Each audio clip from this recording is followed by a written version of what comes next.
Hello everyone, আসসালামু আলাইকুম। So আজকের ভিডিওটা মূলত হচ্ছে একটা ব্লগিং ভিডিও। সকাল সকাল বাসা থেকে তিনজন ফ্রেন্ড সার্কেল মিলে বেরিয়ে পড়লাম। গন্তব্য যদি আমাদের স্টেশন চাটমোহরে রেলগাড়ি পাই তো রাজশাহীতে যাব। গিয়ে পেয়ে গেলাম, তাও আধা ঘন্টা লেট করে গেছিলাম। তো তারপর ট্রেনের 3টা টিকিট কেটে উঠে পড়লাম ট্রেনে।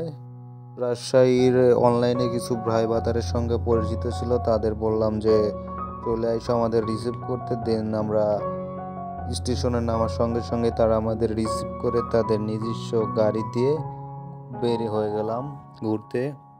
আজকে সারাদিন পুরা রাজশাহী শহর ঘুরবো। তো আমাদের ভিডিওর সঙ্গেই থাকুন, কোথায় কোথায় যাচ্ছি টোটাল আপডেট দিতে থাকবো।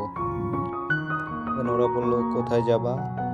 সো 2016-র দিকে আমরা রাজশাহীতে আসছিলাম। ফার্স্টে একটা চিড়িয়াখানায় গেছিলাম, বললাম যে ওই চিড়িয়াখানাটা নিয়ে যাওয়ার জন্য।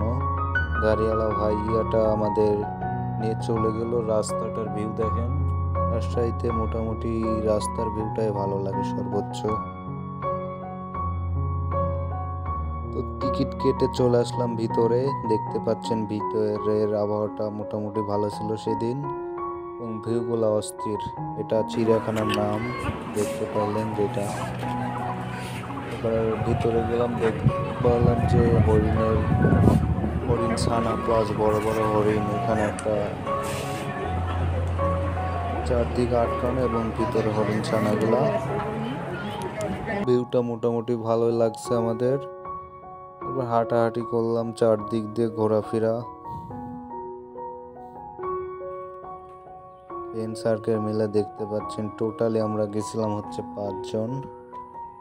যে হাত উঁচা করছে ওর সঙ্গে আমার 2019-এর দিক থেকে পরিচয় ছিল ফেসবুকে। দেন আস্তে আস্তে ভালো বন্ধু হয়ে গেলাম। এখানে আসলে এইটা দেখতে পারবেন যে মোটামুটি বড়, আমাদের বাংলাদেশে আমি দেখি না এর আগে এর থেকে বড় নাগরদোলা। তো কাছে গিয়ে দেখাই দিচ্ছি।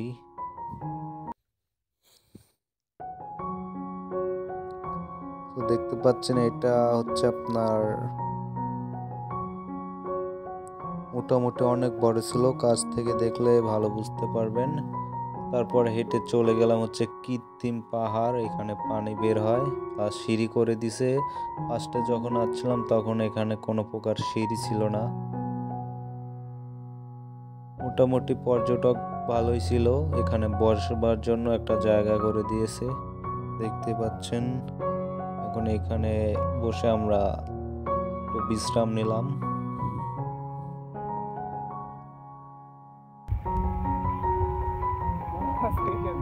এই যে দেখতে পাচ্ছেন আমাদের এসএস ভক্ত, আমাদের একটা ফ্রেন্ড।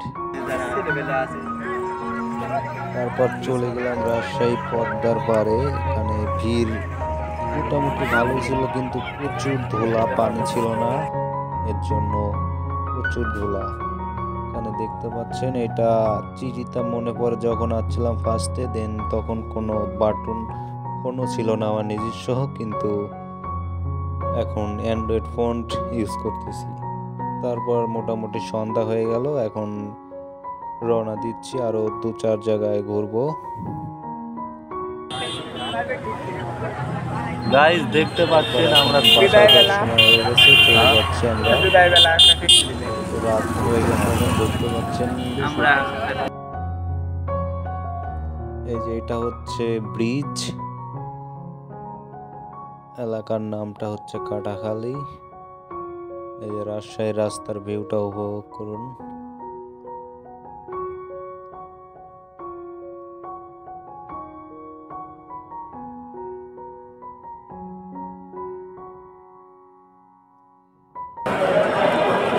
তারপর চলে আসলাম